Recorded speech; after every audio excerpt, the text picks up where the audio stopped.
Hey everybody, it's Paul Case, Saturday Mornings Outdoors, and first time out in the real world, the little baby seedlings, pretty daggone good. This is just the tomatoes, but first time out hardening them off, and I'm doing garden prep, first prep of the year.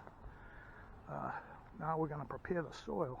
I just raked up the edges here, and that was my cover crop. That's salt marsh hay, which is seedless, and it won't broadcast hay the next season, so that's why it's desirable. It's a little more pricey, but rake up the edges, and now I'm going to mow. So this is garden prep for 2025.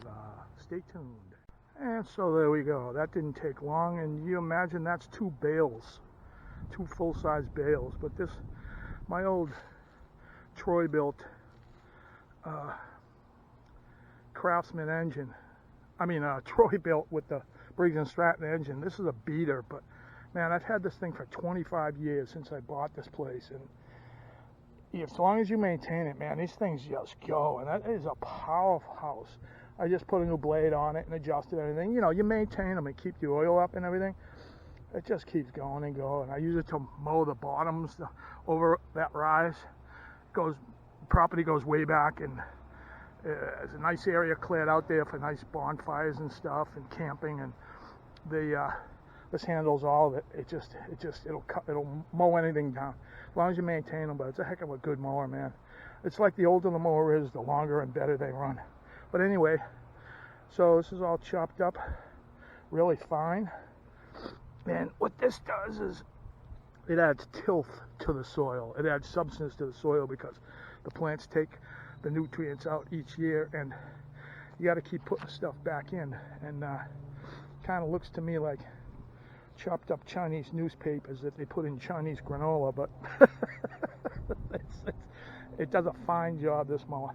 So next step, I'm in New England, and we have acidic soil, so I got to add the lime. That would be the next step for my soil prep in my garden. All right, try to do it in a windless day. Don't be in a hurry like me, but I'm trying to do it before the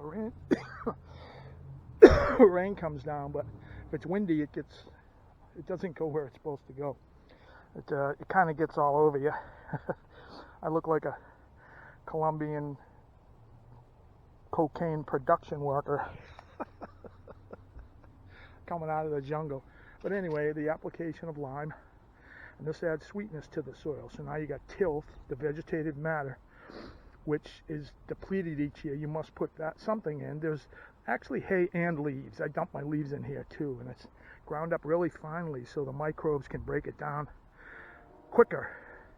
And earthworms, there's tons of them in here. I don't have to pay for bait after the ground thaws, but I generally like to leave them in here because they aerate the soil and they poop in the soil, which is really good for the plants, of course.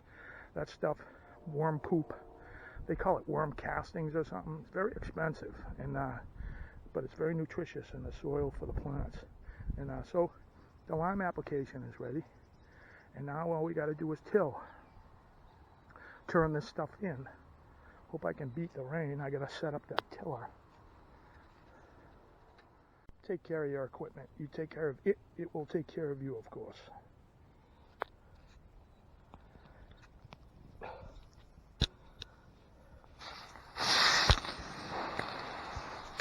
All the manuals say don't spray it. I've been spraying this for decades and decades, and it keeps it perfectly clean and works perfectly. Just don't spray it on the inner parts of the engine, that's all. See that? Nice and clean, just like you bought it out of the store. But about every 5 times, spray it over with WD-42, and that just spray it on, wipe it off, and the thing will last forever. Look at it, it's got kind of an Art Deco look to it too, but that thing is power, and it's fail-proof. One pull. Just the older they are, the better it seems. Well, it's just starting to rain. I don't think I'm going to get the till in, but anyway, so you see the beginning of the structure of the soil and the hardening off of the plants. In the next episode, I'll show you a little structure I built to put a bunch of flats in out here when they get fully hardened off, between planting and growing or purchasing your flats. And it's a pretty cool device. And but that's the beginning of the 2025 garden. hopefully you get your garden going, and I wish you a full, bountiful harvest. My name is Paul K. If you want to see other gardening tips, just go under, there's lists on my webpage, it'll say, or playlists, and you'll see gardening, and you'll see a ton of other stuff there. So we'll see you next week. Don't forget to say it.